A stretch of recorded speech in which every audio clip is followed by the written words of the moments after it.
محمد کا، میٹھا نام محمد کا، پیارا نام محمد کا، میٹھا نام محمد کا، ہر دل کو منور کرتا ہے، خیر سے دامن بھر۔ عرب کی تقدیر قرآن نے بدل دی۔ وہ عرب کہ لوگ جن سے خوف کیا کرتے تھے، پھر وہ زمانے کے اندر سب سے بہترین انسان بن گئے۔ زمام اقتدار پوری دنیا کی ان کے ہاتھوں کے اندر قرآن کی برکت سے آ گئی۔ ابو بکر صدیق کو کوئی نہیں جانتا تھا، مکہ کے ایک تاجر تھے، جب قرآن کے ساتھ نسبت لگی ہے تو صدیق اکبر بن گئے ہیں، افضل البشر بعد الانبیاء بن گئے ہیں۔ عمر فاروق تو خود فرماتے ہیں، عمر تجھے تو اونٹ چرانے نہیں آتے تھے، تیرے بابا خطاب کہتے تھے عمر تو کیا کرے گا بیٹا، تجھے اونٹ چرانے نہیں آتی، تو کھائے گا پیے گا کہاں سے، تو چرواہا نہیں بن سکا۔ عمر آج ہی دنیا کے اوپر حکمران بن گیا ہے۔ عمر کی نسبت جب قرآن سے بنی ہے تو فاروق اعظم بن گئے ہیں۔ عثمان رضی اللہ تعالیٰ نے، یہ بھی ایک تاجر تھے، قرآن کے ساتھ نسبت لگی تو ذی النورین بن گئے ہیں۔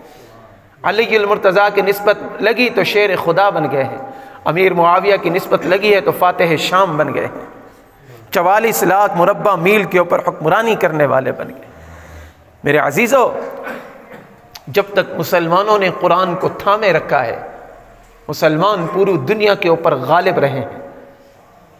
اور اب بھی جب ہم قرآنی تعلیمات کو اپنی زندگی کے اندر لے کر آ جائیں گے، اللہ رب العزت ہمیں حکمرانی عطا فرما دیں گے۔ مسلمان غلام اور مغلوب بننے کے لیے نہیں آیا ہے۔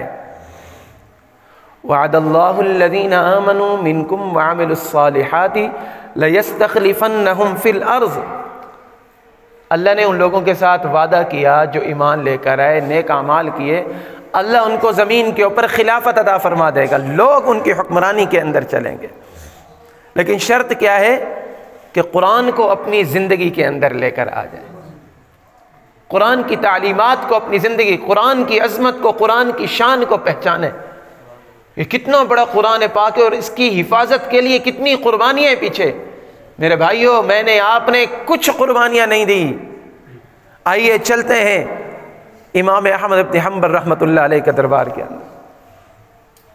وقت کا حاکم وہ کہہ رہے امام احمد بن حنبل کو کہ تم قرآن کو مخلوق کہہ دو۔ امام احمد کہتے ہیں نہیں، میں اس کو مخلوق نہیں کہتا، یہ کلام اللہ ہے۔ اگر میں نے اس کو مخلوق کہہ دیا، مخلوق تو ختم ہونے والی ہے، کل کو تم کہو گے مخلوق ختم ہو جاتی ہے، قرآن بھی ختم ہو جائے گا، اس کے اندر تعریفیں شروع ہو جائیں گی۔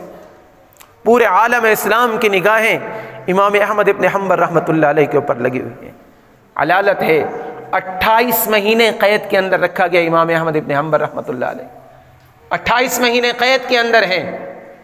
اور جو آخری آپ کی پیشی ہوئی ہے اس کے بارے میں امام احمد ابن حنبل رحمۃ اللہ علیہ خود فرماتے ہیں کہ جب مجھے بادشاہ وقت کے پاس لے کر جایا جانے لگا، مجھے حاکم نے کہا، گورنر نے، کہ آپ کو ایسی جگہ پر ڈالا جائے گا جہاں پر آپ کو سورج کی روشنی نہیں پہنچے گی، وہاں پر آپ موت مانگیں گے، آپ کو موت نہیں ملے گی، اس لیے ہم کہتے ہیں کہ آپ وقت کے بادشاہ کی بات کو مان لو۔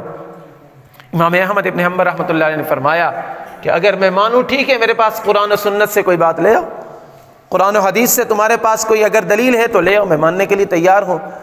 حضرت فرماتے ہیں کہ مجھے وہاں پر کہا گیا کہ تم اس گھوڑے کے اوپر یا سواری کے اوپر سوار ہو جاؤ۔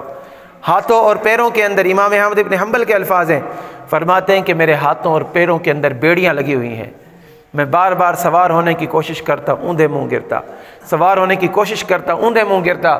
لوگ ساتھ میں کھڑے ہوئے ہنس رہے ہیں کہ اس بزرگ کو دیکھو، اس مولوی کو دیکھو، یہ بات مان لے بادشاہ کی، کیوں قرآن کے لیے مار کھا رہا ہے؟ کہتے ہیں کہ گرتے پڑتے میں سواری کے اوپر سوار ہوا، مجھے ایک تاریک کوٹڑی کے اندر رکھا گیا۔ رات کو جب میں نے دیکھا تہجد کا ٹائم ہوا ہے، میرے ہاتھ بندھے ہوئے، مجھے تیمم کے لیے کوئی چیز نظر نہیں آئی، میں نے ہاتھ مارا تو مجھے پانی کا ایک پیالہ ملا وہاں پر، میں نے کسی طریقے سے وضو کیا اور نماز ادا کی۔ نماز ادا کرنے کے بعد صبح مجھے بادشاہ وقت کے پاس لے جایا گیا، میرے ہاتھوں پیروں کے اندر بیڑیاں لگی ہوئی، پوری دنیا جانتی تھی مجھے۔ بادشاہ وقت نے کہا، امام احمد تو کیوں اپنے اوپر ظلم کرتا ہے، تو میری بات کو مان لے۔ احمد ابن حنبل نے فرمایا کہ جب تک تم قرآن و حدیث سے میرے پاس دلیلیں نہیں لے کر آؤ گے میں نہیں مانوں گا۔